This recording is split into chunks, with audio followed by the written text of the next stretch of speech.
Hey guys, what is up? Welcome to Resort Originals. We are back again with a podcast today, and we are featuring Jason Plays Pokemon, but sometimes. We'll see what he's up to every single day. But how's it going, Jason? I'm doing all right, man. I sometimes play Pokemon in my off time, which is pretty much every couple of months. You'll see me upload a new video, and you'll be like, "Oh shit, I forgot I was subscribed to that guy." Yeah, it's always one of those days. Like it could be a Pokemon day. I know my channel's named Pokemon, but maybe we'll see. We'll see how I'm feeling for the day. So in today's podcast, we have a few different topics that we're going to be going over. I think it's been about a month and a half, 2 months since we've done the last podcast, so we'll keep some information as the podcast goes on, just stuff that we may have missed from the last one. So we'll try to cover all the recent stuff that we've gotten as far as information for Pokemon Sword and Shield goes. But we're going to start off today with the newest game that came out for Pokemon, and that is Pokemon Masters. Now, Jason, how many hours have you put into the game yet? Okay, so this is kind of interesting because I'm not one for gacha games, but what happened with this was number one, it's actually kind of crazy how many apps they've come out with, like Game Freak or just a Pokemon company within the last few years. I know, what was the first one that came out actually? I think it was Pokemon Duel. Duel, that's what it was. Yeah, it was like that board game one, right? Yep. And then they had Pokemon Shuffle come out, and then they had a bunch of other stuff. I think what's the other one that they had? Was it Picross, or what was that one that they had on it's like the Pixel. It's not Pixelmon, but it's whatever. Like I think everyone knows what we're talking about. Switch, yeah. It's like the cube like kind of Pokemon. Yeah, exactly. For me, I always avoided like just all of them because generally I'm not one for mobile games or gacha games or any smartphone game, right? Mm-hmm. But with this, everyone was playing it on my timeline, and I'm like, for some reason, this seems kind of interesting. I remember seeing the original trailer for it when they announced it, and I was like, this could be cool. So I tried it out first day it came out, and I also did that because I swear every time, like the same thing happened with Wizards Unite. Someone takes my name, like Jason Plays Pokemon, they'll always take that name. It's real. Shoutouts to you. I don't like you, whoever you are, but the point is that I was like, I'll secure that, try it out, and for the first time ever, I got like really hooked into it for the first couple of days. I haven't touched it, admittedly, probably for about 4 or 5 days now, but I know my buddy Rich, and like I think actually I know he's like the only one I know who's been really grinding it. He's got like everything like level like 90 on that, and like all the 5-star trainers. He's put mad time into it. For me, I could put more time into it, but I think it's just like, dude, the thing is, it's so autopilot. Like you can literally just leave the game running. Now, when you played through it, did you finish the entire story? I think I'm on chapter 5. Okay, so I think that's like either a third or about halfway through. I think I'm on like chapter 7 or 8. So the way I kind of went about it is just because I've played other gacha games before, I kind of knew what to expect going into this. But so I have a couple issues, but I'll go with like the main thing that I enjoy about the game. Like it's a decent battle system. Now, I think I originally, when I did my first impressions video, I complained that it wasn't turn-based, where this is all like you're playing against the opponent at the same time. You're both inputting commands, and it's real-time battles. So sort of, though. It's it's not fully like that, right? Well, you're not waiting necessarily for the opponent to make the move. You have your own bar. It's up to you to figure out what you're going to be doing to do to the opponent's team. Like now there's always timing and trying to figure out when it's best to use your sync move and stuff like that, because it does wipe out stats and everything like that. But it's like it's live battles, and I complained about that at first, but I realized why they probably went this route. And have you been a Digimon player at all?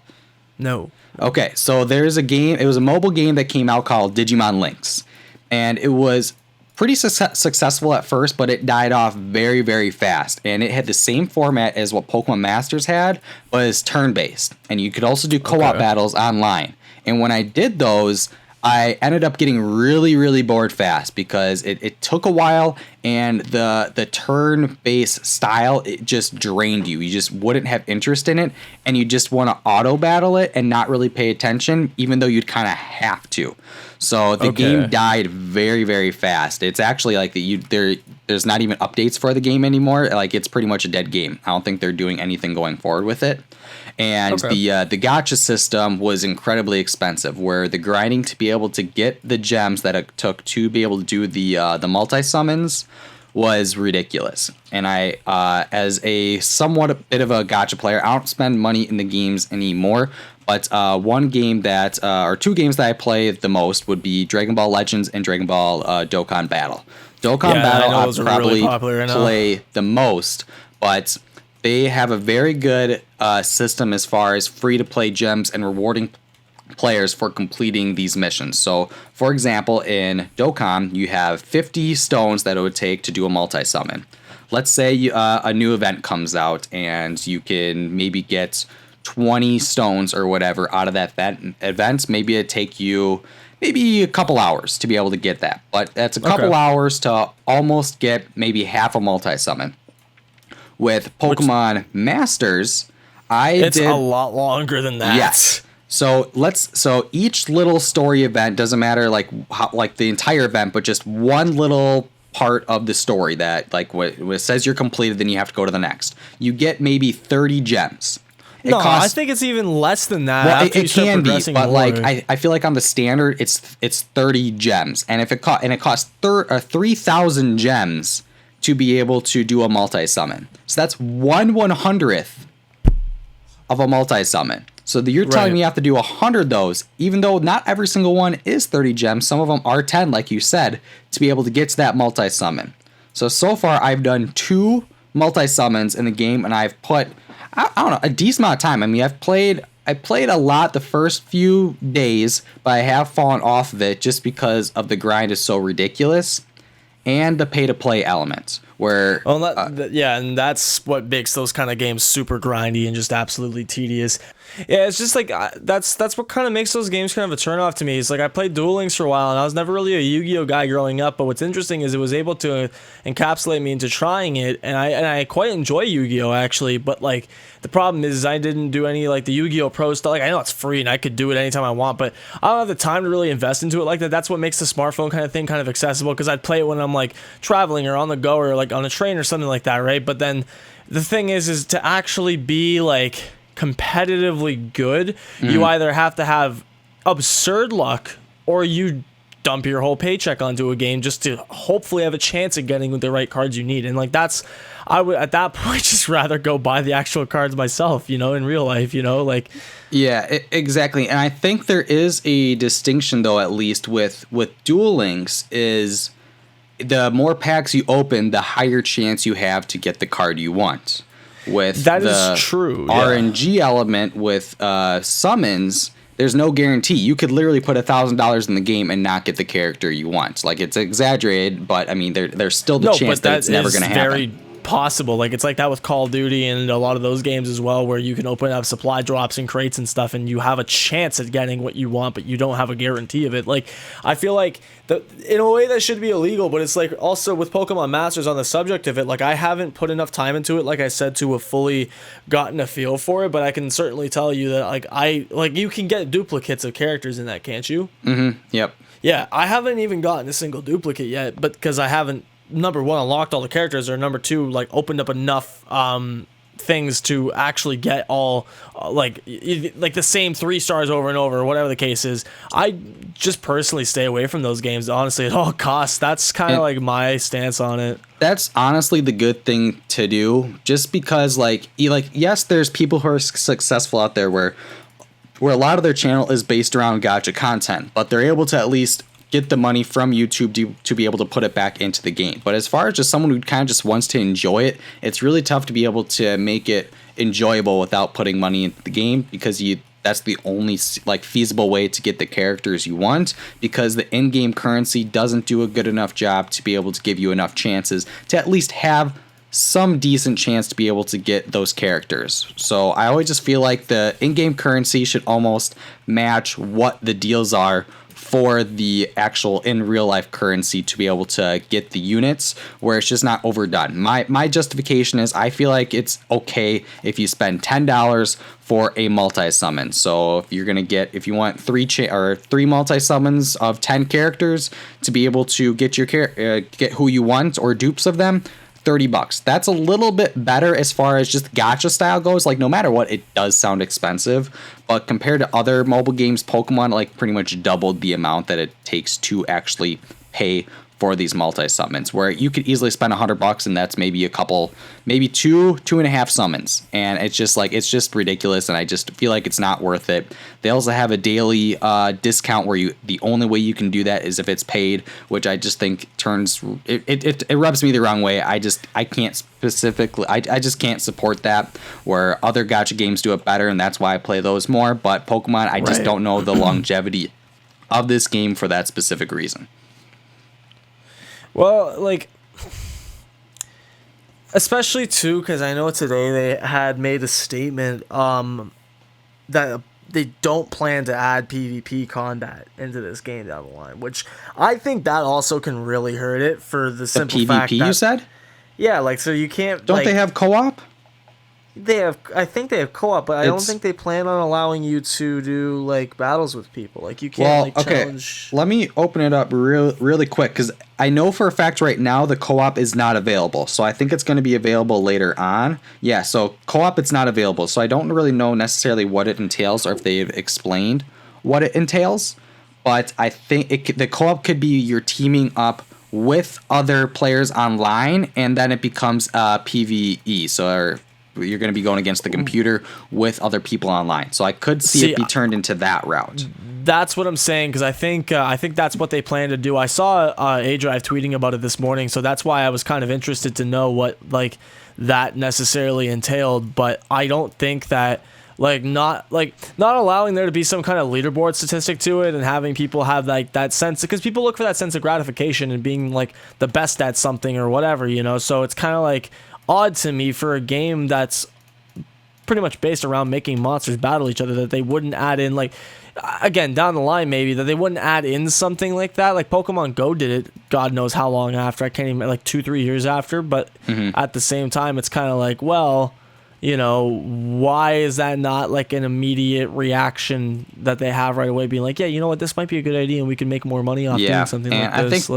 I think it'll be a time that tells, depending on the game. I think the co-op will have to be a significant improvement of what the game currently offers, because once you finish the story, there isn't anything else to do, and there's only one event.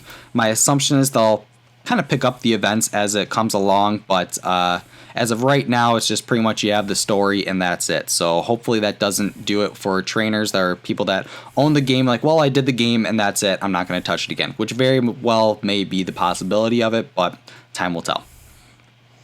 Yeah, and like I don't know, I just don't want it to be a case where like, and this is another topic which I haven't fully looked at the whole list, but I feel like it's something we could also at one point discuss, where it's like, I think I've touched on before, where it just feels like the games that any company, not just Game Freak, but or the Pokemon company are producing, it's all really like, I don't want to use the word half-assed, but it seems more so like just mass-produced, and obviously it is, but I mean that in a different way, where it seems like, as you and I were talking about it earlier off camera, where it's like when they find something that kind of works monetarily and for the fans, they'll just kind of keep sticking with it till it runs dry, you know? Mm-hmm.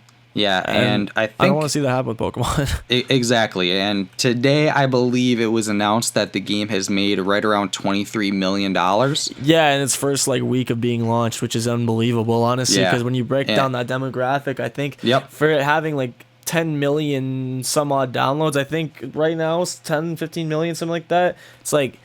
that. I'm sure some people spent more than others, but that's a realistic breakdown of like... what, like $4 or $5 a person, something to that nature. Like, it's crazy, man. Yeah, so I think like it's good for Pokemon, because that just gives them more money to be able to invest, hopefully, into their main series games like Sword and Shield and going forward, where I don't know if it'll necessarily go back into mobile games. I would prefer mobile games to kind of do its thing, get the money invested into their main product, but I don't know what their marketing team does or what they plan on doing with it, but I mean, they're getting a good chunk of change out of these mobile games. Pokemon Go is ridiculous. Masters is the second best opening for mobile games, where I think Pokemon Go was right around 56 million, and this is at the 23 million mark, so about half. And then everything else is like in the low millions. So this is definitely a game that they've definitely put a lot of effort into, especially with the company DNA that they partnered with. So this isn't a Game Freak game. This is a DNA game that's allowed to use the Pokemon franchise for this. So I don't know what the split is as far as revenue goes, But I'm sure it's going to be something down the line, like some kind of a Marvel Sony deal, but we won't get into that because it'll make me sad. Because wait, you said something about Marvel and Sony, right? Yeah, where like what the revenue split is or whatever, where it could be something like that. It's so funny you say that because that's exactly what I was thinking in my head. Like it's like you don't really know because you're never like they're never gonna publicly disclose that, but something tells me that there's a lot more like what's the word? Like obviously the money is always the biggest factor in everything, but I feel like there's a reason why they go specific routes with some companies. Like, would you have what other games has this company done? I know they've done a few other gacha games on the market, haven't they? Yeah, with the market today, I mean, I don't know too many collaborations. Like for example, the Dragon Ball games I play, it was made by the creators of Dragon Ball. I don't know specifically, even if I open it up quick, I don't believe it says the other company that made the game. And even with Duel Links, it's Konami that does it. So I think most of them could be internal organizations that are just putting out this side game rather than partnering up with another company. But they could just be outsourcing the idea to the mobile developers to be able to come up with these without necessarily partnering with another company. But I don't know the actual specifics and how it works. That's what I'm saying. It's just kind of like one of those things where I think they're very specific about why they choose to partner with certain companies. Because it's in the same regard if we were to talk about the main series games, which might, I don't know. Actually, what other stuff is on the list here? Because I was going to say that might be a good transition point. It's like you have, there's a reason why like the Pokemon games don't look like Bethesda games, because if that was the case, then they might as well just sell the IP to Bethesda. Mm-hmm. You know what I'm saying? There's a reason why they have their own special touch to it. And I think with Pokemon Masters, like I said, I don't get into many mobile games, period. So to have a gacha game, and not for the purpose of, like, I haven't spent a dime on it and I don't really plan to, but like for the fact that it was able to draw me in at first like that shows that there is a good level of, you know, hard work and integrity and thought put out into the creation of the game. But I don't think it's like, right now anyways, it's not something that I could see myself putting money into as a consumer, just because it seems sort of pointless to do that right now, you know? Yeah. And they also have a market audience, and it's going to be children all the way up to pretty much us. I'd say it does market more towards kids, because when they at least bring the game out, I mean, there is in-game currency on it. So you have to assume that the kids probably won't be having any money being spent in the game. So I think they have the money allowed to be spent for like the young adults or the adults that play the game, and the kids are just like, this is just another little story mode that is available for the kids to be able to enjoy the game without putting any kind of money into it. So I think they did a good job of kind of balancing both audiences, but I think that's what a lot of developers do, especially when it comes to mobile games. For sure. And I mean, again, with the whole like quotation of how much they made in the first week, like it's impressive and all, but let's see where that stands, you know, in like, let's say 2-3 months from now, you know? And that's assuming that they don't add any massive content updates to the game. Exactly. And if they see the success that it works, I mean, they're definitely not going to stop. But they're like, well, if we make a new game in a year, I mean, we can try to get some kind of revenue that was close to this again. So I'm sure they're trying to figure out how to make the most money, because that's what businesses do. And we'll kind of see what happens from there. But the interesting thing is, though, like what's going to happen when, like, I'm trying to think, like, what realistically, what could we expect this game to actually evolve to, right? Like we said that in the beginning with Go, but realistically though, like what else could they add to this game that from a business perspective could make them more revenue? Honestly, like obviously more trainers is a given, but like, right. So I think they'll definitely they'll market the specific trainers that everyone kind of covets. So they already started with blue. You know, they're going to have red. They're going to have like the champions and stuff like that. So that's going to be kind of like their maybe seasonal banner to be able to keep bringing the audiences in. But then I could also see, like, with the new generation of Sword and Shield, I could see a partnership with that, where right when Sword and Shield's released, you might be able to get some new Pokemon from the Galar region. So I think they'll keep up to date with what Pokemon is currently doing at whatever point in time. So they'll probably try to do a lot of tie-ins with that to continue to market the game, rather than just kind of rely on what Pokemon has done in the past. So I think that's their goal in the future as far as summons go. I think they will eventually get to a point where the the pay to play will get cheaper, because I know it's working out now, but I think if they find an even cheaper discount, they'll realize how much more people are willing to spend, because it's not a supply and demand market. It's literally, I can make this price whatever I want and I don't have to produce anything more. It's all online. It's all digital. So I can reduce the price and see if, hey, maybe more people are spending money and they're not doing any more like value as far as losing stuff. That's just make whatever price you want, figure out what kind of money you can make depending on that. Because if I saw everything, all the rates were cut in half, I'd be willing to put a little bit of money into it. And that's more money than what they can get from me right now. So that's just kind of what I see. Yeah. I mean, like, that's that too, as well as the fact that, like, I know one thing that could easily probably happen and could end up leading to something else brand wise in the future, like, in the same sense of making like shadow Pokemon, you could do, like, I even think there is already a separate version of Brock that exists where they could make different variants and like versions and like outfits for Tyranitar trainers. Brock too. So yeah, you know, so they could do something like that for other characters. For sure, and I definitely kind of see that, because that's what they'll do, like, for the game like Dokkan right now. Like, we pretty much have every single character you've ever seen in the Dragon Ball universe. But what they'll do is they'll come out with a new version of it, and it's basically called a power creep, where it's just a better version of what we already had, which allows people to want to spend more money. I don't necessarily agree with that route. No, I don't think that's a fucking... But that's what they do, and that's literally, that's the gacha element. We already released, let's say, Gogeta a couple years ago, but he's getting a little bit old. He's not really available in this current meta, so we're going to make a brand new one, going to make him the broken player, and everyone's going to want to try to summon for it. And that's pretty much how it works, where I prefer games where I think it works well with card games, where you don't want to try to bring in a card to break the game, because then you have to ban it. But if you bring it kind of like within a tier, kind of like with Yu-Gi-Oh, where they'll come out with a set of cards that all collaborate with each other that work well with one deck, rather than just bring a broken card into the game already, and you can put it in any deck you want to make it more effective. And that's what ruins the game. So if you're able to do your kind of tier levels of all of your units and have them have unique things that they're able to do without it breaking the game, that's the route that should always be gone. But it's not always done. They're going to, like, well, we can't think of anything else. Make this guy the strongest character in the game. Everyone's going to want to do it, and we'll do that with the next unit, and then everyone's going to want to get it done. So that's what I could definitely see going forward, because there's going to be a meta. There's always a meta with any competitive game, and if they're going to do co-op, you're going to want to get the units that are most effective. That's just how it works. No, I mean, again, and you're speaking more from experience, because I don't really have much experience with...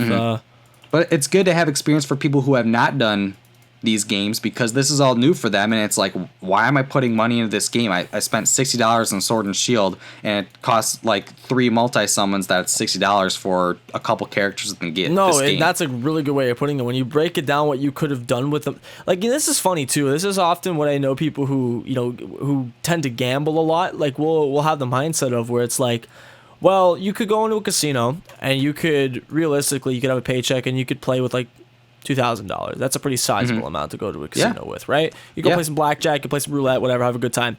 You could be up $3,000 at one point, and I mean, I've even had some good runs at casinos in the past where I'm up a bit of money, and I'm thinking like, well, I didn't start with this, so I might as well just, like, you know, mess around, play with it, see if I can get really lucky. And then you end up losing it, and then you're like, well, you know, shit, like, I could have used that money for, like, you know, I've lost like $1,000 that I made from the casino. I lost it back to it, and then I'm like, you know, I could have used $1,000 for something really important. You know what I'm saying? So it's like, when you start to, like, that's how it happened with Fortnite too, which is not necessarily a gacha game, but when I was playing that a lot back in the day, I think on new skins that would come out, I would willingly just spend like $20 on a new skin just because I felt like it, because I thought it was cool. Then I realized, I'm like, wow, this really holds no actual value in the long term, and I just wasted like $500 on this game. But that's a million times better what a company can do as far as giving you skins to spend money on, because that's just your decision. It's not like it's going to help you competitively at all, because when you do that, when it's a then pay you force to win, people into it. Yep. Yeah, that's bad. I don't like that. Exactly, and that's kind of what it is with gacha games. Like, as much as it hurts to say that, that's kind of how it is. So I've learned my lesson. I've spent a lot of money, and I made a rule to myself, like, I can't do it anymore, because when you look at basically when that whole year ends, what that bill was, you're like, oh my god, I did this on a freaking digital game that is free to play. I didn't even put any money into the game, but maybe I got some of the units I want, but sometimes you don't. Like, for example, for me, I saved up like 6 months for one specific banner, and it took me the entirety of all that I saved up to get that character once. And it's just like, it just burns you out. It's like, I wasted all that just to get them once, where you try to get multiple copies because it makes them more valuable and stuff. But I've just kind of learned how to enjoy games without putting money into it. And I think that's the best way to go about it. And I think it makes it more fun too, because if you are always willing to put money into the game just to get the characters you want, there's not really that excitement factor as much, because you know you're going to pull them eventually. Where if you're doing it free to play, like, hey, I only have about 5 chances to be able to get this character. If I don't get them, I don't get them. But if I do, I'm going to be so much more excited, because that's my only chance to make it happen. And there's always future banners for it to happen. But yeah, so that's just that's the whole mobile gacha style of games that Pokemon is creeping into, but hopefully it doesn't affect a audience in a negative way, as far as with younger kids not enjoying the games anymore. Adults, you can make your own decision. If you think it's justified, you go ahead and do that. You're only going to basically be helping Pokemon out in the end, and if you're okay with that, fine, but also pay attention to what your bank account is every month as well. Yeah, that's with anything, you know. It's like, you spend responsibly, just in general. Exactly. So I think we're good with the Pokemon Masters topic. So I think we can go into the next one, and that is the not Pokemon Direct, but the Nintendo Direct that we got. And a lot of it, I feel like, was hyping up Pokemon Sword and Shield. And like, it was in a lot of like the tweets, and be sure to look out for Pokemon Sword and Shield and this Nintendo Direct to get event, and it's going to be featured in it and stuff. And we didn't get too much information. I personally don't feel like. I thought we could have got a little bit more. I feel like they reiterated what we already knew, but went into more depth as far as what these features are that's coming to these games. Not even really. I honestly didn't even bat an eye at it. I thought, like, and in a way, I don't mean to sound depressing, but I like it. Like, I like the fact that they're not saying a lot. I really 100%. Yeah. Because it's so polar opposite of how Sun and Moon's marketing was done. And, like, the fact that they're making so many things stay secret makes me think they actually really might have some big plans for this game. Of course, one thing that is unfortunate, and I know that this is just the way it seems to happen always nowadays, there was a massive leak prior to the Direct that had virtually the entire presentation laid out in it, and like, I knew everything that was going to be in it already. I mean, at this point, most leaks that come out, I pretty much trust them, because like, they've all, at least when it comes to Nintendo stuff, they've always been accurate. And like, they even talked about like a teacup ghost Pokemon, blah blah blah blah blah, and lo and behold, that existed. That's a real thing. They talked about some Luigi's Mansion stuff, having a co-op mode, that existed as well. You know, so all that stuff, I was just like, okay, well, I don't really need to keep watching the Direct then, because I already know that it's all real, right? So, and it's not the first time it's happened either. So. No, not at all. I mean, this has been happening for years, and especially with Pokemon, right? Like, this is why I'm kind of like, almost in a way, trying to stay away from looking at leaks now, because I know that it's credible. I mean, back when Sun and Moon first had the Final Evolution starter leak that everyone freaked out about, there was half the community that was like, dude, these look awesome, I love them, I can't wait, I hope these are real. And the other half that was like, there's no way these are real, like, this is trash, there's no way Game Freak would do this. And turning out that, you know, 5 months prior to the game's actual release, that the Final Evolutions got leaked by some designer on 4chan. So it's like, you know, they were actually real, and people didn't really even believe that they were real, you know. And that's the funny part, it was out in the open like that. So, you know, that's why you never take anything with a grain of salt, I suppose, because it always, was always some credibility to everything. But that's, again, with Pokemon, like, I almost don't even want to know. Like, I just don't want to know anymore about the leaks, because not that even I don't even make videos on them anymore. Like, I did for a little, maybe 1 or 2 videos, but like, I think it's best nowadays with Pokemon, because of the direction that it, like, obviously they've shifted towards being like, they try to get everybody involved into playing the games, and sometimes that requires changing core mechanics that as a veteran player, I'm not really a fan of. But like, it's cool, and I'm okay with it as long as they try new things, and they're not spoiling the whole thing. Like, I mean, even the other day, you know what's funny? One thing that I know a lot of people love, I personally love, is Wonder Trade, right? Yeah. They didn't even directly make an announcement saying that it was returning, but if you pause the trailer at a certain time, there's a menu that opens up that says, I think it's like Mystery Trade or Random Trade or something like that. I think it's Surprise Trade, yeah. Surprise Trade, yes, you're right, yeah. And so it's like, it's subtly there, and they're not throwing it all out there. They kind of, I think they really want all the players of these games to actually feel like they're starting a new adventure, and most things are a secret. That's why, like, I'm almost surprised they even revealed Gigantamaxing, but I do feel like that might be a huge selling point of the game, so that's kind of, like, for new audiences at least. So that's kind of like the same thing with like Mega Evolutions. When you look back at like how X and Y was, like, Mega Evolutions were huge, and that's the only reason why those games sold well. Yeah. But yeah, I don't know, man. I feel like just the amount of marketing they've done so far is good. It's just enough for me to be excited about it. Of course, when you see a Nintendo Direct, you always hope for more. But I definitely feel like, yeah, there definitely wasn't enough done in this, but it's not the biggest deal in the world. I would say the things that I only need when it comes to a new Pokemon game that's upcoming, whether it's 6 months in advance, a year in advance, or a month in advance for the game. All I want to know are the Pokemon that are going to be coming to the region, because I kind of like to scout to see what I want, where I don't want to end up catching a Pokemon that I think is pretty cool for its first stage, and I find out I just don't like its evolution. Like, well, I wasted like whatever couple hours training this thing to get a design that I don't want. So if I can get every single design laid out for me, I can kind of scout what I want. So that's number one.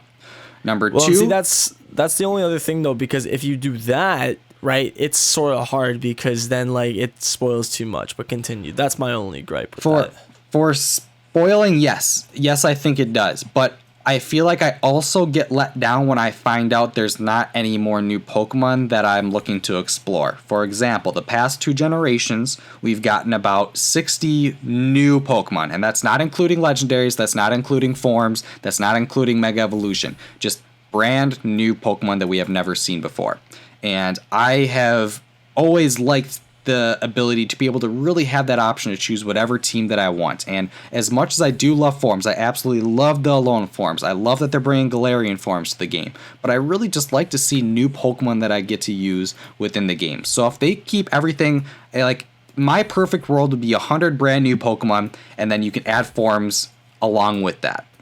So each generation is kind of unique to, like, these are the Pokemon that you can catch there. Oh, but we also have some forms that are only exclusive to this region. But when it's only about 60 new Pokemon and we have about maybe 20 Galarian forms or whatever, that's not a lot of customization to it, I feel like, just because from what we've had in the past, now we're at that point where Pokemon is starting to not include every single Pokemon into its games. So that could be another reason why they're reducing the amount of Pokemon that are within each game. So that might be the expectation going forward, where it is about 60 new Pokemon each generation, plus whatever forms they bring to the game, and that's just, it is what it is. You can't argue it anymore, but Pokemon, they physically can't hold it anymore, and that becomes the whole National Dex debacle. And I personally don't really care if old Pokemon aren't brought in, because I just like to play with the new ones. But when it comes to playing like with the competitive and stuff, you'd like to have the option to have a lot of different teams and stuff, where it's just kind of all personal preference of what you like, but it is what it is. And I just like to see the new Pokemon, to kind of get back to my point, where I like to see the new Pokemon that are coming to the game, and I don't really need to know the story. I'm pretty good. I like to see the aesthetics of the game, so like seeing the graphics and stuff. So like, okay, now I have a general idea what to get. I like to see how the trainers interact, because I like the customization there, where they did bring some new customization to the game. I still have some gripes on it. My quick gripe to complain is they do a great job at clothing customization, but they don't do a good job at body or face customization, where everyone has the same face, everyone has the same body, and it's just like we all look like brothers and sisters out there. Like, if I want to be fat, why can't I make my trainer fat? Like, what's wrong with that? I want to do that for that reason. Like, if I want Brock eyes, I want to put Brock eyes on my character, because I think that's cool. Why does everyone have to have the exact same eye shape when we've had myriads of different eyes before from different art styles and stuff? So I think it'd just be kind of cool to like make my appearance rather than just my clothing appearance to be customizable, because I think it'd be better representative of me. Dude, That's just my. I'm just thinking right now, it'd be like an NBA 2K like. Oh my god! Thing. Like, why can't we have that? That would be literally fantastic. Right, dude? Like, oh man. I mean, there's so much potential with everything with Pokemon, but like, there's very little likelihood of a lot of what we ever suggest actually happening, and that's what bothers me. I don't know. Overall, man, just with the way that Sword and Shield's looking, I'm actually kind of like leaning more towards the side of being excited again for this game because I mean, not that I never wasn't to begin with, but like I remember my excitement for Sword and Shield. Sorry, I always for Sun and Moon. Yeah. It was ridiculous, but like for this game because Sword and Shield, sorry, Sun and Moon, they were like ridiculously hyped up, and I felt like they didn't live up to that expectation, and I was sort of let down. A lot of people were sort of let down by the games. So it's like with Sword and Shield, it kind of feels like, okay, well, let's just hope this isn't another rerun, you know? Like, and that to me right there is what's gonna like seal the deal. If these games have that replay value, if they have like clear amount of time put into the creation of it, and it's not like, I don't know, like put it to you this way, it also actually does make me worry a little bit with how little they said, because it's also like, well, do they not want to overhype it because they don't believe for it to be able to live up to the hype again, or do they just not want to reveal everything for a reason? Like that could be both ends of the spectrum here. Now, one thing that is interesting though, and I just remembered this actually. I want to find that leak. I don't know if you could find it later. Yeah. In post-production, but it's like I swear in that same leak that had the entire presentation. The direct or a past one, like a far-fetched thing? No, the direct. I think, and it might have been a different one I looked at, but I'm almost fairly certain it actually mentioned something about a regional variant Lapras that was supposed to be an ice and flying type. And that I think I do remember seeing that. That did not make an appearance. So I wonder. But everything else was seemingly correct, though, pretty much. It was just that one thing. So I wonder. And also, like, Farfetch'd and the Pikachu leak from before, like, they haven't surfaced either. I haven't seen anything about that. Not that I doubt their existence, given the fact we know Galarian Forms are a thing now, which is also another topic that we'll talk about. But I feel like it's questionable. Maybe Game Freak's obviously they have to be aware of the fact that this stuff gets leaked.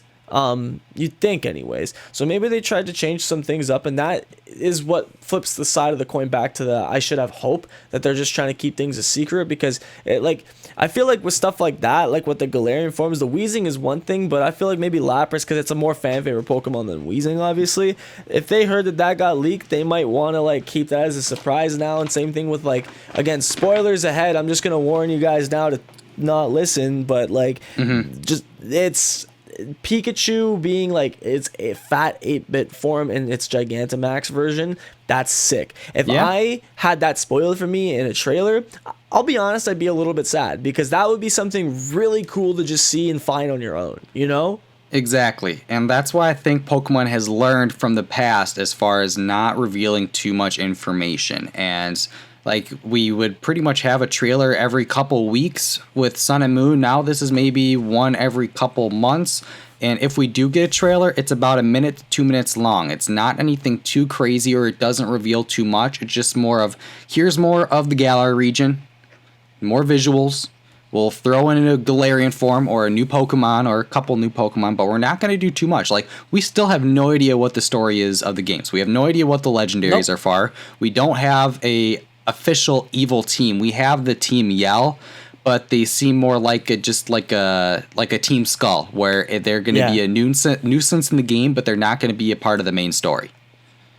I think, honestly, if you which did you have this down already? I'm not sure, because I think we talked about this in the past, but I'd like to at some point make a bit of story prediction, because I kind of think, and we can elaborate more on this, but I think it's fair to say, and I think we did mention this in the last podcast, that it's weird that they showed the champion with his quote-unquote ace right up front to everybody. I almost don't even see a reason for that to actually be like, why would they reveal the champion right away unless he actually does play like a very integral story? Then that same thing is obviously, like, you could say the same thing for Sun and Moon, because the champion was the professor, but it's like, I still don't, because that was a surprise. That was meant as a surprise. I feel like the champion is usually one of those things that's like subtly alluded to throughout the games, but it's never actually confirmed. Like Cynthia never once tells you she's the champion until much later in the game, and then like Alder, I don't remember if Alder he was tells pretty you quiet. We never even got that much information on him even playing the game. He was like, he's just the champion, lives in the Dragon Village or whatever it was, and it was kind of it. Did they tell us he was the champion though throughout dialogue in the game? Like earlier on, you know? I don't remember specifically, but I know most of the time we didn't get a lot of emphasis on the champions. I think we had probably the most when it came to Lance, because he was part of the story. I know we got some with do we get any with Cynthia in Platinum? That's what I'm saying. I don't think, because like literally, I can literally think from Gen 2 to Gen 4, I know all of the champions. They were very integral parts of the story, but they never once alluded to the fact that they were the champion. So when you got there, it was a surprise. I think Cynthia might have said something like after the Mount Coronet and Giratina whole scenario, but I feel like I know Steven, like that was a surprise. I remember as a kid when I saw Steven was the champion, I would lost my mind because I was like, whoa, like that's crazy. I didn't expect that. Same thing with Lance. Like you could assume, like if you played enough RPGs, I feel like it starts to become a theme, but like Lance out of any of them is the most expected, I'd say, and maybe Cynthia too, but like Cynthia is also kind of one of those more mysterious characters where you wouldn't have even really known. So, and like then X and Y, like Diantha, I don't even think Diantha was once mentioned. No, like I literally didn't even know she existed up. Till I got she was to the maybe champion. in like one scene, but it wasn't anything too substantial or significant. Where I think Diantha, she might be the least significant or the most forgettable, champion. Let's say the most forgettable champion was Diantha because of how little she had to do with the story in Kalos. Hands down. And I think with Sword and Shield, we might have gotten him early because he has the relation to our quote-unquote rival in this game. So maybe there is a family relationship that has something to do with the story that we will be told, which is the only reason why I could think that they did announce the champion, because if he wasn't related to one of our rivals, I don't think they would have announced it. So there has to be some kind of connection where it is going to be dove into a little bit more for the story, which is why they revealed him a little bit early. And at the same time, they paired him with the Charizards. That could be a marketing thing. Like, well, he's a guy that has like the most popular Pokemon in Pokemon other than Pikachu. Yeah, but I think that might also be a front, because I almost want to believe something like really fucking. Oh, sorry, I keep forgetting. You're gonna probably have to. it's fine. It's a podcast. People are gonna listen. They want to listen. I think it's possible that, if anything, like, and I kind of just suspect this, I don't know why, it's the same thing, like, when you see the Aether Foundation, you just immediately knew that there was something not right about that, especially when they're describing them as, like, like we pretty much knew right away. You know? Dude, I feel like the champion is running some kind of, like, because I know, especially, do you know what era this game is supposed to be set in at all? What era? Yeah, like, I don't think there's been any kind of word about that. I don't think so, no. I just know that obviously because, well, I guess we'll be able to tell when we see, like, we've seen some of the buildings. When you look at the infrastructure, I know, like, obviously in Europe, especially, like, in northern Scotland, I think is where it's supposed to be based. But, like, it's, like, older infrastructure, more historical. But it's, I wonder if it has something to do with some kind of underground, like, black market of some kind, or some kind of, like, underground ring that's going on with this champion guy. And I want to maybe believe it could be some kind of cult thing. Where that third legendary that we got teased of is under his control, and that is actually his ace Pokemon. Yeah, and I think that'd be good too, just because I think Pokemon has been trying to be a little bit more less traditional when it comes to the evil team, rather than we just want to take your Pokemon and we're going to know you throughout the whole playthrough. There's a little bit more depth to the story now, where with Sun and Moon, they definitely did that, and then with this game, I feel like they're going to do that as well, where there's a reason why they haven't announced any evil teams. So there has to be some kind of a deeper meaning to the evil team that we will get. Yeah, man. Well, and I don't even think, like, because that's the thing, right? Changing up the the core elements of things, right? Like, because you know how in Sun and Moon they said, okay, well, no more gyms, let's do trials, see how that works. People didn't like trials, whatever. So they tried changing core things. The HM removal worked very nicely. I enjoy Pokéride much more. Oh my god, I love it. There's, it's the best.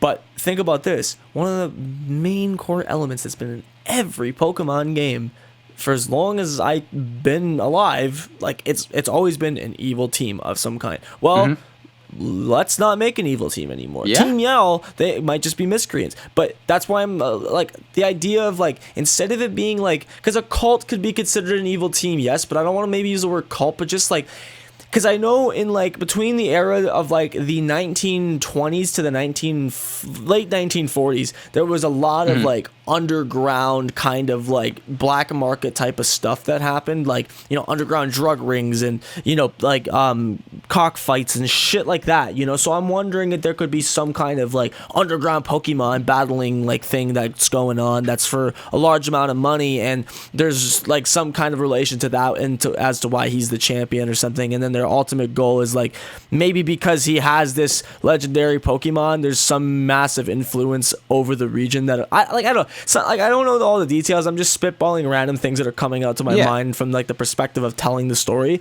Because if they keep doing the same thing, it's too predictable. If they change it up massively like that, like I'm really trying to use my brain to think about that, you know. But it's like that most people wouldn't expect that. And I mean, again, unless you got a bad vibe like I did right away, most people won't expect the champion to be evil. But I have a good feeling you will be. Yeah, because Pokemon, I mean, it's pretty expected. It's not like we get thrown off too much. We know we're going to get out of the game, so if they are able to do something a little bit different to give us a different aspect or just different take on how we're going to be completing the game, I know we'll all appreciate that. So I think Pokemon is looking to go this time around, whether it's your route or any route, or like you said, like maybe there isn't even an evil team. There's no evil team, but there's other things that are happening within the game that still makes us needed to overcome whatever is going on within the region. Absolutely. No, I think I just think it would be really nice to see a fresh take on it, and like if they do it right, like this could be a lot more of like a dark and deep story than having some evil team with some malicious plot of some kind. Like, yes, that is what this is, but they're not going to be called Team Skull or whatever, or the Foundation or what, or I like the Foundation. Whatever. Like, I just want it to be a specific group of characters, you know, just evil people that have this kind of like malicious plot. It could be several characters we see reoccurring throughout the story, but they're actually all evil and working together for some personal agenda, you know. Like, that would be a lot cooler than some stupid team with a bunch of really flamboyant, annoying grunts that are always chasing you, you know. And I am perfectly okay with that, and perfectly okay with not knowing any of it before playing the game. Like, they don't need to release that. There's no reason.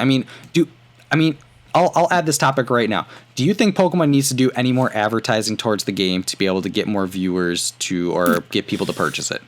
I think the only thing that they could do that would make it more likely that they would have better sales and just ultimately a better promotion is to release a demo, but I don't want them to do that because I don't want data mines to happen. Yeah. They have to learn their lesson from it. Because, I mean, with Pokemon games, do we even need a demo? We've all played games before. It's not like it's drastically new. Because that's the only thing, though. Because right now, see, I feel like the demo could have been used as a way to be like, well, these games don't run the best on older DSs, so you can get the new 3DS before these games come out. But with the Switch, there's really no, like, there's no reason for that. We already know the power of it. So yeah, you don't necessarily have to release a demo. And I mean, they have had demos, but they're the ones that you have to go to a specific event for and have hands-on time with and whatever. So I don't know. I don't really, like, in terms of trailers, I don't really think there's much else they could do other than, like, maybe, I'm just trying to think, maybe the only thing they could do is if they were to give a small, don't reveal the name, don't reveal the look, don't reveal anything. Like, maybe a silhouette of some kind, or just some subtle hint at the third legendary. That's all. Just keep it a mystery. Show but not show. Exactly. Just a very subtle, like, you know, like with like Palpatine laughing at the end of the new Star Wars trailer, you know, like that was, or well, that's not the newest one, but like, you know, I don't know what the new movie is called, but is it like The Last Empire? Is that what it's called? Something like that? Or is that's one of the older ones, isn't it? What's the new one called? New Star Wars. It was not the last Rise of the Rise of the Empire. Is it no. what it is? The Rise of Skywalker. Yeah, that's what it is. Yes. Yeah. I thought Last Empire is really old. I don't know what I'm talking about, but the Rise of Skywalker, like I know, Empire like, Strikes Back. That's what you're thinking. Yeah. Oh, yeah. No, I legit thought it was Rise of Empire. My bad. Oh, like Empire Strikes Back. for the new one. Got it. Yeah. Yeah. No, I just confused what it was. But that's like when the first trailer came out for that, and you heard Palpatine laughing at the end of it. It's kind of like, well, shit. Yep. Like you don't see it, but you can subtly know. Like that's Palpatine. If you know, you know. But then they just go ahead. And that's drop all it you on need. Just to kind of add to that, just like as far as like what I would want to see, especially for someone my age, but let's say I'm not as into the franchise, but I just need a little push forward to like, okay, maybe I'll buy it. So get me back into the game, as far as like if I'm a casual player for it, what if you just brought in one of the old protagonists and they would just be a part of the story where they would be helping you out, where it's not like a just appearance from Red and Blue from Sun and Moon where you just see them once and that's it. Like what if someone like literally comes back and they have things they need to accomplish and they need your help for it? So let's say they brought back Silver and he was redeemed from Giovanni and now he's good or something, or he's trying to go and help out whatever task it is. But you just kind of see that one character just back in the game, and he's just going to be helping you out with a few things. And I would want it to be shown because he'll be a primary character in the game. But if he's like a quick cameo, no, I don't want to see that, which is what happened with Sun and Moon, and it pissed me off. Can I literally tell you what my ideal situation would be for that? Yeah. All I'd want, a 1 minute trailer, okay? Nice cinematics, nice, beautiful, happy vibes, okay?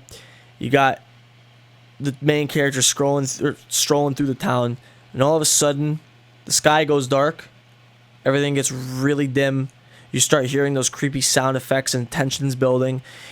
Your character looks up to the sky, and he just sees a fucking ultra wormhole open, and ultra beasts either start coming out of it, which I know some people are going to be like, fuck you, don't even ever say that again, or Cyrus falls out of the portal. That's all I want, or something to do with Cyrus. I want to see a continuation from Gen 4 that will then lead us into the remakes.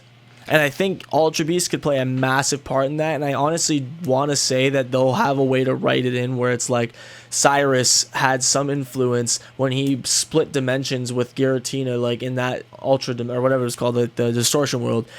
When he split those dimensions open, there was some kind of rip in space. And I also think canonically, or actually maybe not, I don't know, because the anime is different, but like I know that the timelines are never confirmed in the games, but I think Diamond and Pearl does take place a bit more in the future, supposedly. I want to believe that at least it'll have some kind of correlation to the Ultra Beast and as to how their portal started opening up into the regular world too. Like I love for that to be the case. Yeah, and like not specifically what you brought up, but your idea, the fact that they're able to continue a story from a past game and bring it into a future game. All I like is it's kind of like a Marvel universe where you want to see it all connected. With Pokemon, you pretty much are just stuck within like for Unova. Everything's Unova related. They don't bring anything else in. It is its own thing. But when you start to just toss a couple of their storylines from people or characters that we already know into these new games, it makes it so much better because we want to relive what we enjoyed in the past. Where everything. Well, not only that, but you get closure to some things, or you get some backstory to some things, right? Like for me, like tell me this honestly. You tell me your honest opinion. Do you feel like Diamond and Pearl, or Platinum, because that's the canon game. Do you feel like it ended on a cliffhanger? Do you feel like it ended on a good note? How do you feel like that game ended? Oh man, I think I can accept where it ended, but I would be open to see where it could go. I think that's the best way I could put it, where if it's done, it's done. But if they want to finish this out, I want to see it. Because you want to know what's really interesting about those games. I mean, it's like this statement isn't technically fully true, but it kind of is. Have you noticed how virtually, right? Like, obviously, every Pokemon game does end with you beating the Elite Four and the League and whatever. Yeah, pretty much, yeah. But notice how all the important story wrapped up after Cyrus disappeared. There was nothing else important after that. Yeah. There was nothing. Dude, that was pretty much...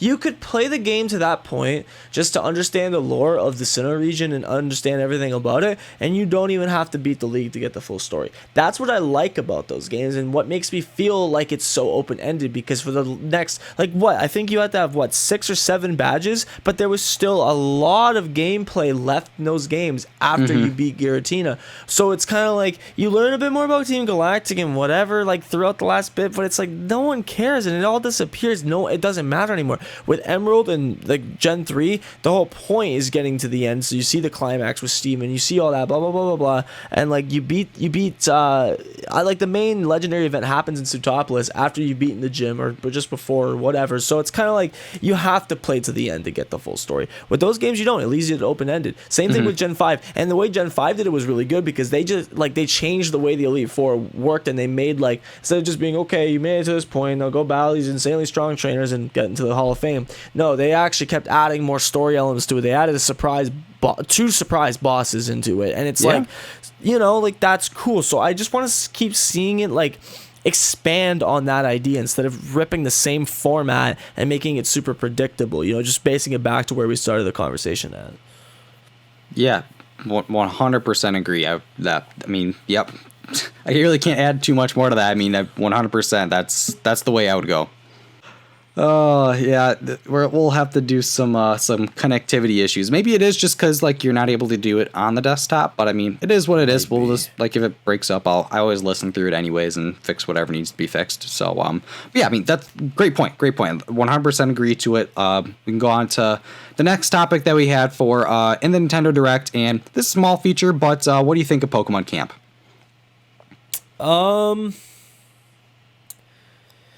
I don't know, man. It's gimmicky, and I kind of don't really...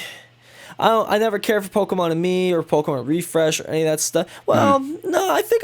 See, that's the thing. On my first playthrough of the game, I'll probably mess around with it, because I feel like, it's weird. I don't know about you, but my first playthrough of any game that I do, like Pokemon game, it always gives me the most emotional attachment to it, obviously, because it's 100%. Your first time experiencing it. Yep. But that team you have, it means a lot more to you than any other time you'll ever play through the game, especially if you're doing like a randomizer or whatever. Yep. That team you have is what means the world to you. Like, I think, I'm trying to remember, I know my team for Sun and Moon was all 3 of the starters, 2 Cannon, Salazzle, I think, and I might have used Solgaleo as well, just because I wanted to make it like a full kind of like circle story. Whatever. Point is I had a real connection to my Pokemon, and I enjoyed doing Pokemon Refresh. I enjoyed, making them look cool and making them happy, feeding them beans. But after the first playthrough, it'll be kind of pointless. But I also would like it if they made it not a mandatory, but more of like an advised thing to do, and it gave you a real reward for it. Like, as I know, if you did stuff in Refresh, didn't it give your Pokemon better chances of like surviving attacks that would have normally killed them and stuff like that, and other stuff in battle? Yeah, I think so. What I learned, so I originally complained about it because I thought it was like a bad version of Chow Garden if you've played Sonic Adventure 2 Battle. So you're basically playing with the characters, but you're not getting any value out of it. But I did learn, they didn't go into specifics, but they said that if you use this feature, it enhances your Pokemon in battle. I don't know if it's IVs, EVs, or if you're able to get it to learn new moves to this route. So I feel like it has to translate into battles. If it's just a for funsies feature, I probably will never use it.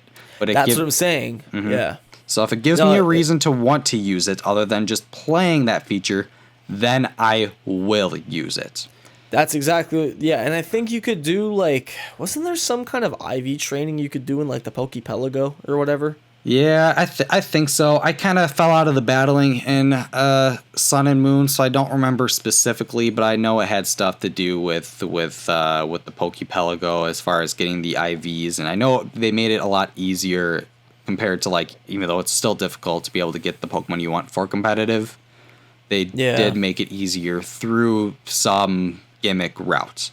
So we'll see what they do this time around. I think they did mention something about being able to use QR code teams, so you just scan a team that you like and you're able to use them in competitive, which I'm a really big fan of, because I don't think competitive should be restrictive. I think You should just be able to use whatever Pokemon you want as long as you Pokemon have. Stadium style, man. Yeah. I mean, why not? I mean, that's the whole point of the game. If I didn't have to do all the training and stuff, and I could just pick and choose the moves and stats and EVs I want, or EVs and abilities, I would play it a lot more. But that's what Pokemon Showdown's for, and that's why a lot of people play that compared to playing online. So I think Pokemon's slowly learning that people don't want to spend hours and hours and hours just to make one team, and if it doesn't work, they have to spend hours and hours and hours to make another team, and you could be making teams literally throughout your entire life and still not be done when you're doing it online.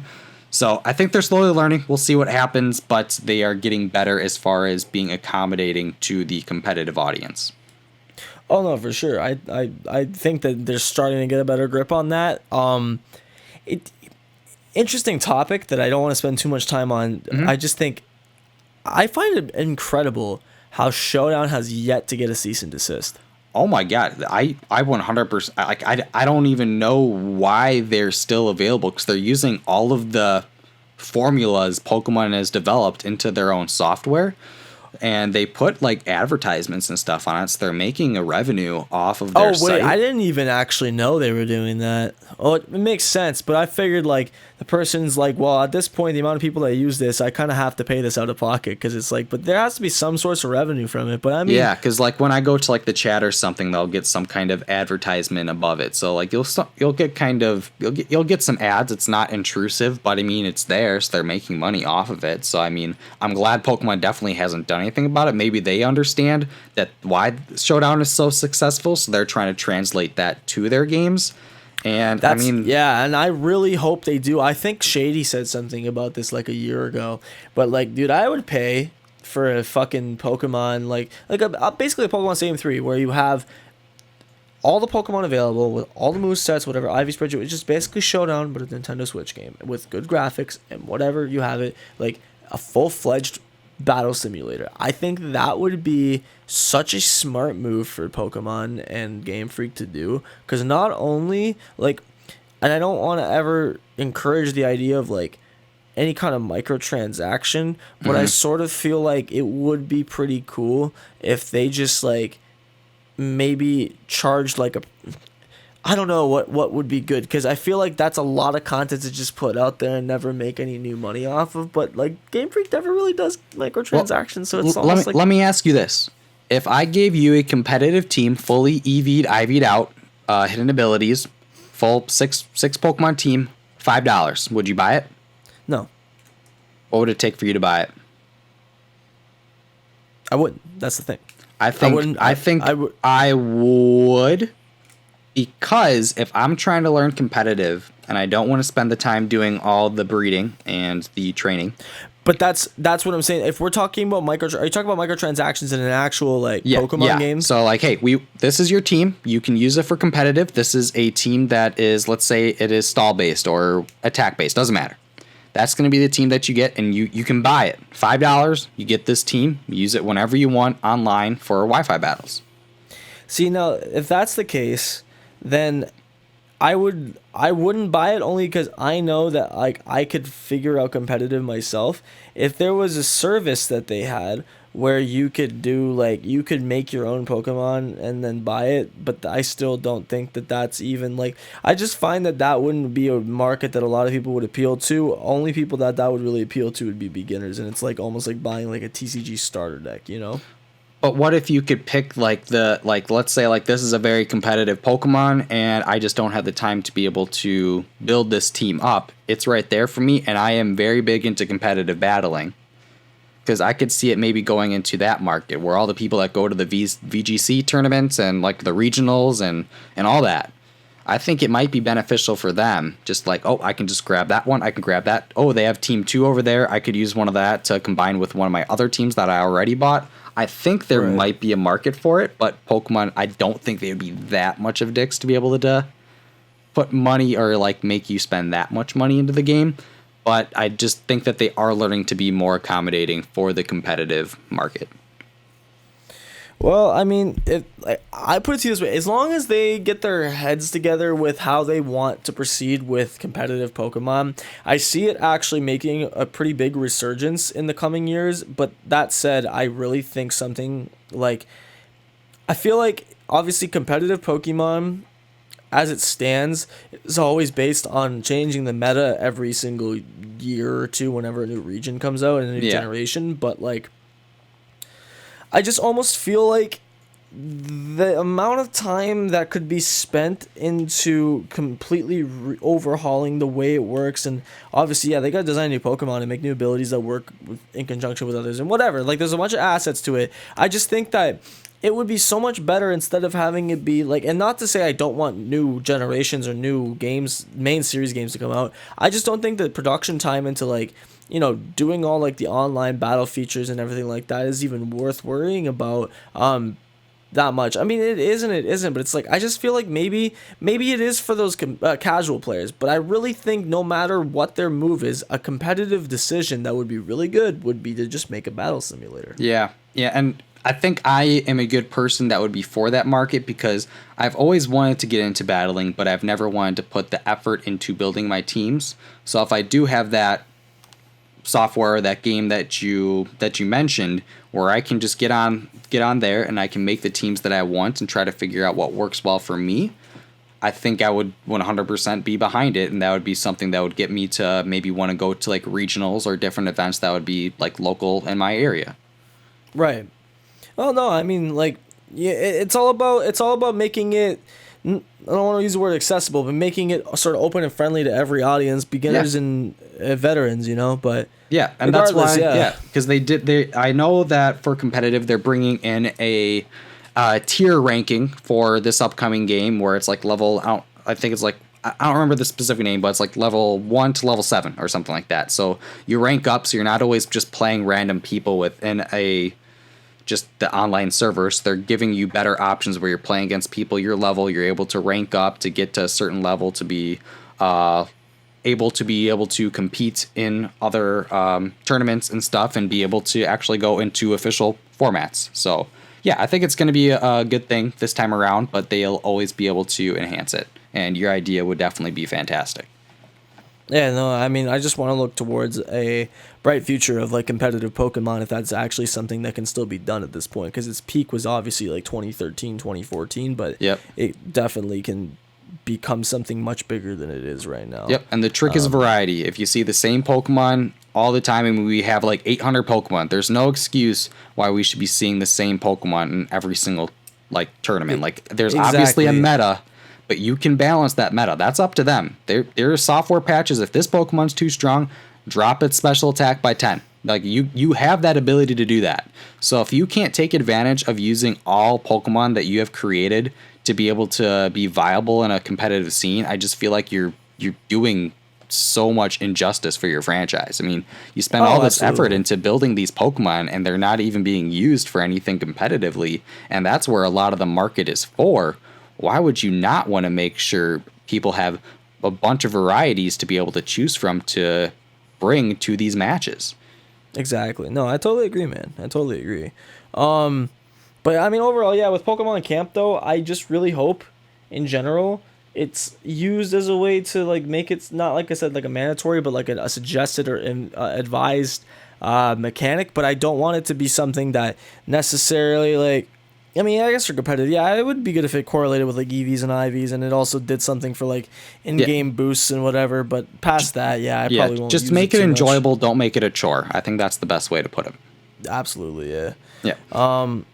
But yeah, we'll move on to the next topic, I guess. Yeah, so we'll go to the last part of the Nintendo Direct, and that would be a Game Freak game called Little Town Heroes. Have you heard of it before this trailer at all? No, I don't even think I actually watched the trailer. Oh, okay. Did you see the whole Direct, or did you kind of just run through parts of it? I was phasing in and out of it while I was watching. I kept coming back and forth on my computer. I actually even missed the Pokemon announcement live as it happened, so I had to rewind. Okay. So then to fill the audience in, this is a brand new game that is made by Game Freak, who creates Pokemon. Game Freak has only made Pokemon games pretty much since the franchise has begun, just because, I mean, they're making games every single year. So now they decide to make a kind of a spin-off. I mean, it's not Pokemon related, but it seems to have that RPG, a little bit of a style to it, and it's called Little Town Heroes, formerly known as The Town.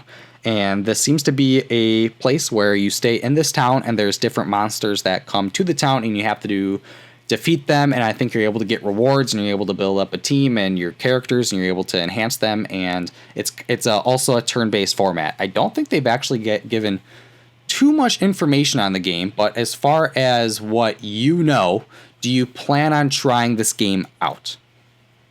Literally, I would love to just give it a shot because I know anything that Game Freak works on is generally pretty good. But I've actually seen next to nothing about this game. I just have heard from a lot of people that it looks promising, but I haven't even taken the liberty to look up a trailer. So what this game is, so they don't even have a website for this game. Like the only information you can really get from this is on Nintendo.com/games. And it just gives a little bit of information on it. It's got some screenshots. It shows the strategy behind the turn-based format of the game, the story element as far as the map where you will be going, the other protagonists that you would be in contact with. So overall, I don't think they're doing enough to market this game, and which is why I think a lot of people don't know about the game. Where, I mean, this is made by Pokemon. They've never done anything like this before. I just don't know why it's not marketed so much more. The most they really have is a couple paragraphs on the game. If I can just go over kind of what it is. I mean, it says, unlike most RPGs, there is no need to fight weak monsters repeatedly to level grind in Little Town Hero. Instead, you will need to have a good strategy to fight each boss monster one-on-one. Will the protagonist live the adventure he craves and escape the humdrum village life? So this is a challenging battling system which relies heavily on coming up with new ideas and strategies, compact story progression designed with the busy gamer in mind, and the soundtrack is by Toby Fox, which is the composer of the background music for Undertale. Oh shit. So then they got some good connections with this then. Yeah, so I think the biggest thing that actually, this is my first time reading it, but the fact that you don't need to grind to be able to go against these monsters, where it's just every single thing is going to be a strategy. So it's up to you to figure out how you're going to beat each monster without being over leveled or under leveled, which I think is good because it keeps it balanced, and it's up to you, the trainer or whatever they call the protagonist, to be able to figure out how you're going to win this match. So you can almost relate it to competitive Pokemon meta. Everyone's at level 50. You have to figure out how to beat that other trainer because they all have the exact same level at you, but you have different specialties within each stat category and typing and moveset. IV's Eevee, so it seems like this is a strategy-based game. So this is interesting to try out. It's not a full game. It's a download only, and it's available in October. So I don't know. I think this is something that I'm willing to try out just because it's something with this is a game by Game Freak. I suggest everyone to try it out just to give it a chance, just so you're supporting their brand, because this is the first time they're doing that is different than Pokemon. And if it is successful, they could bring what was enjoyable in this game to Pokemon, or brought other things from Pokemon into this game to enhance the features. I think it's either a $20 or $30 download, so relatively cheap compared to full-on video games. So I don't know. I just suggest try this game out. That's the information we have on it. Go look up YouTube videos. There's not a lot on them, but I just say, hey, give it a try. Yeah, and no, I'll definitely give it a shot myself, and anybody out there, give it a shot. You gotta, at the end of the day, you gotta support their endeavors, because with Game Freak, I just want to see them try to expand into new ideas that they haven't previously been able to before being partnered with the Pokemon company primarily. Yep. Okay. So with the Galarian Forms, last podcast, they were not yet announced. So now we have them officially available. If you could think of, I'm assuming you enjoy the Galarian Forms, because I don't know why anyone wouldn't like new forms for Pokemon, especially if it's not changing forms, it's its own set Pokemon, but it's just different. So if you could pick 5, I'm putting you on the spot right now, 5 Pokemon that you want to get Galarian Form evolutions. So that means the Pokemon has to evolve into something new. Okay. What would it be? I could maybe give you some time to think about it. I could go on to the next subject, unless if you want to take a stab at it. Yeah, I would say. So it has to already evolve. I would say that. I don't really think any more Kanto Pokemon need love. No, in fact, Pokemon's I really pretty much Kanto's done. I really think that Pokemon that could actually really use these forms would be a lot of Gen 4 mons, because I want to believe that most of the absent Pokemon from the decks in this will be Pokemon that are specifically available in like Sinnoh, that I know like even some Kanto and Johto Pokemon are available in Sinnoh that might not be openly available in this game. So it'll make up for the lack of the Pokédex. The other half of it might be in those new games. But what would be cool is if they had, you know, like Galarian Forms of some Gen 4 Pokemon that you could only get by playing Sword and Shield and transfer them over. So in that case, yeah, go ahead. Yeah, so earlier I said that I would like to have 100 new Pokemon and let's say 30 form changes of Pokemon that we've gotten in the past. But if I could choose between 100 brand new Pokemon or 100 Pokemon to get Galarian Forms, I think I might go the Galarian Form route because I love the Alolan Form so much. Oh, well, yeah, because we don't need new Pokemon. We just need to get, like it's a good saying of, like, just take something that's old and make it better. You don't need to constantly make new. And it's got to be easier, too, if you think of it. I mean, instead of coming with an entirely new design. Just literally reskin it. Yeah. I would say, like, honestly, okay, so I'll give you my list right now. For Gen 4 Mons, I think that, because most of mine will be Gen 4, I think that one that could definitely use one, I'm trying to think here, actually. You know, Bronzong might be kind of cool. Oh, okay. Because he's like a bell Pokemon, and I know that, like, in, like, you know, in Europe, obviously they have like big bell towers and stuff like that. I keep wanting to say England, but I know it's not based in England. So that could be I think we've even seen a couple bell towers in the game already, haven't we? So could be something cool there with that. Okay. And then, Bronzong would be interesting. I think that maybe I'd love to see a Roserade line of Galarian Forms. I don't think we can get one. Actually, we might. So I did a video before, and it was just showing the available options that we would have for... I just did Kanto because there's a ton of options that would be able to get a Galarian evolution. And I did not include baby Pokemon because I think is it Budu that evolves into Roselia? Yeah. So I think Budu is considered a baby Pokemon for if you play the trading card game. You would be able to play Roselia as a basic card rather than needing to evolve it from the baby stage. So I think if it has a baby stage, it should be able to evolve one more time to get that final stage to get to its full potential. Oh, yeah, that's right. So it has to actually evolve again. Yeah, because it technically, like, Roselia, that was the first Pokemon that was made. It was made as its base form, and giving it a baby form, it didn't make it stronger, it just gave it a baby form. So it could possibly go and evolve again from Roserade, even though Roserade did have a stone evolution. So it might be tough to get a stone evolution to evolve one more time, but hey, this is anything you want, so you can make it that. Well, I just love Roserade, so I mean, I'll still keep it on there for the sake that it could just get a form change or something like that alone. I think that Gastrodon and Shellos would be really cool. Oh yeah, if you kind of like swapped their styles where it would be representative of each other, but just kind of given a different, because it's like what is it? Is it like a slug? Or what do you want to like consider the real life version of it? No idea. It's like a slug with a shell on it or something, right? Something like that. Yeah. So it's a little weird, but I think seeing it evolve into something that'd be different. I think looking up some fan arcs, there's got to be something out there. But no, that's interesting. I didn't think of that. Drifloon and Drifblim would be actually really dope. Oh, you've got a unique taste in Pokemon. I noticed you kind of went more towards inanimate route. So, do you kind of prefer inanimate style Pokemon?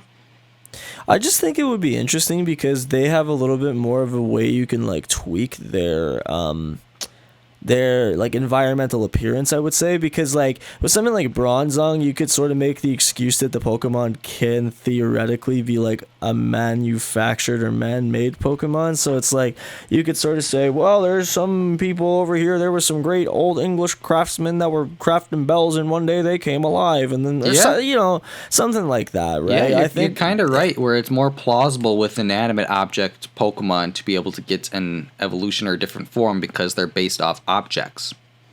Right, and like sort of the same thing with like Weezing, because it's not necessarily based off of anything that's real. It's just a ball of gas. So it's like you can sort of like, you have a bit more of leniency with that. I would think like, yeah, I think I said 3, 4 at this point. I don't know, another 2 that would be really cool. Like maybe doing like, honestly, I would actually love, but this might be a dead giveaway, that Diamond and Pearl remakes would come, and maybe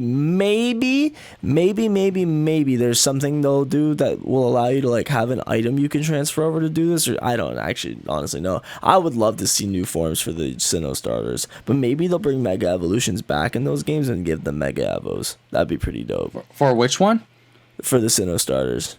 Oh my god, dude. I would lose it if I found out an entire trio of starter Pokemon got Galarian forms. Like, do you realize like how jealous everyone else would be that's like not a fan of that generation? Like if someone like hated Sinnoh and they found out Sinnoh got all new Galarian forms and their favorite is Unova, and it just like, are you freaking kidding me? But that would, oh my god, I would lose it. That's why I didn't want to say do Galarian forms. That's why I just want to see them get justice for Gen 4. Though. I mean, we all know Sinnoh, like the remakes, they're coming next. So I mean, it's not like they have to be. We'd be shocked if it got announced next year. We'd be like, oh well, that's the time for Diamond and Pearl to get those remakes. And I mean, we got the Mega Evolutions with the Hoenn starters, and I mean, It's definitely possible. I mean, they could. I don't know if they'd bring Gigantamax into Sinnoh, where they could get a Gigantamax evolution. But I would definitely rather see a Galarian form. I mean, imagine having like an ice fighting Monferno or Infernape. Like that would actually that'd be amazing. Sick. I mean, oh yeah, see man, I love I could talk about just potential and form changes all day with like my favorite Pokemon. That would just that's why I love these things so much. It was just such a good idea. I'm just glad that they brought it to Galar, where it's not exclusive to the Alola region. So, yeah, I think we're good. I just want to see. I think if anything with the Galarian forms, I'd really like to see a focus on Pokemon that like have been done injustice in the past with stuff like even Flygon would be pretty cool. And I think have we seen Flygon in the trailer already though? I think we have. I know Joe from Cerebi, I know he's keeping a compiled list of every Pokemon that's been shown in the trailers. So we'll definitely be able to go there quick and check to see if it's confirmed or not as of today. Are you checking right now? Yeah, I'm looking it up. But because I'm curious, because if it hasn't been, then I'd love to see like a Galarian Flygon or like oh my god. Okay, what typing? What do you want Flygon to turn into? Dragon Grass, but then because then I have Quad Ice weakness. Yeah, we don't need another. That's still not bad though, because it still already has a Quad Ice weakness. So like, you could give it really be doing much. You could give it a thick fat typing if you want. Ooh, actually, yeah, man. I think Dragon Grass would be a sick typing too, actually. Like, again, quad weakness to ice, but with thick fat, that would actually be pretty dope. And it would make it still more viable because, like, obviously already has a quad ice weakness, but if you just change the typing around, it could play it out a little bit better. Because imagine that thing being able to use stuff like Flygon is in the game. It is in the game? Go ahead. Yeah. Yeah, I don't really know what else. I'm just trying to think of all the Gen 4s off the top of my head. I mean, the only other thing I can actually think of that'd be pretty dope is if they did, like, Lucario or something like that, but that probably is unlikely. I could see Lucario. I mean, it's a fan favorite. What its form would be, but... I mean, it's only evolved once. It's got a baby form, and it's got Lucario. It's got a Mega Evolution, but you could give it a new form and a new evolution, so don't count that one out. Like, think about this, right? Because especially if we're talking about in like an earlier era, I would love if Driftblim had like a final evolution that was like a Zeppelin or something like that, like a blimp, you know? Oh. Like, that'd be fucking sick, man. You Yeah. know? So, I'd who be here knows? for it. But Well, yeah, no, that's it for Galarian Forms, I think. Okay. All right, then we'll go on our second last topic. We have one specifically that you want to save for last, but Yes, we're gonna go yeah. to the rivals. Now we have a couple of them, but at least this time around we have a variety in personality style. So we already know of the first rival that we were shown, which is the little brother of the champion, and his name Is that confirmed that he is a little brother? what's confirmed? Is that confirmed that he is like the little brother of the champion? Yes. Okay, all right. Yep. And let me see. It's not showing every single character. It's not even showing the rival on the Pokemon page. Let me see if I just click on some of them. So it's got oh, here we go. So it's Hop. Yep, he is the little brother of the champion. So he seems to be a How 2.0. That's about all we And know. he's supposed to be your rival? He is the rival that you will be encountering at the very, very start of the game. Okay. But then we also have the next two rivals, which I still don't understand. I keep thinking this is like an old grandma, but this is Bead or Beady, however you want to pronounce it. And this seems like the badass rival. If I were to give it any or give her any or give him any description as far as what this person is about, where they got a little bit more of a attitude when it comes to the character. And it just seems like they are someone that where their goal is to be champion, and they're not going to let anyone get in their way. So this could be what we have been asking for, because, I mean, that just seems to be it. I don't know how in-depth we're going to be getting with this character, other than it just wanting to be the best trainer out there. I still think that'll be very enjoyable. I just don't want to see rivals that hold your hand the whole time. I actually just want to see a challenging experience again, where every time you encounter it, it's like, damn it, I gotta fight this guy, you know? Like, yeah. Yep. I think they're doing the right thing when it comes to, like, at least the trainers that are going to be with you for a little bit or be popping in and out. I don't see any hand holding. Well, I at least don't see any hand holding from the rivals. So I think we're good there. The one that I do think might be doing a little bit of hand holding is Sonia, which I believe is the granddaughter of Professor Magnolia, I think. Yes. Yeah, I think so. Yeah. So she could be the tips and tricks chick that will be popping in and out, helping you along your way, but hopefully she's not going to be a part of your journey for too long. But we have the other one, the other rival, which is Marnie, and she is the one that is kind of idolized by Team Yell. So it seems like whenever we will encounter Marnie, we will encounter Team Yell. And her goal is, just to get a little description, so together with her partner Morpeko, if you guys remember Morpeko, that's like the Pikachu lookalike. And she aims to become the champion of the Galar region in order to accomplish a certain goal. She has many passionate fans thanks to her sense of style and calmed, calculated battle strategy. So it seems like we will have two hopefully difficult rivals that we will want to beat and enjoy beating them instead of them being treated as a nuisance. So what do you think of those two? I mean, honestly, like, so far I'm not really like, at least with Hop, I don't really care too much because I feel like he's going to sort of be more like an underling, that it's going to be kind of like a Wally situation where by the end of the game he's going to be really powerful and he's going to learn from and I was everything. never a fan of Wally either, so... I really wasn't either. You know what I can see? It's gonna literally be like an exact same thing with like Wally and his was it his dad or his uncle or something like that, where it was like, you know, you constantly see them training throughout the game. You might see the champion training his little brother throughout the game and whatever, and then you'll do a couple of play fights with the champion, whatever.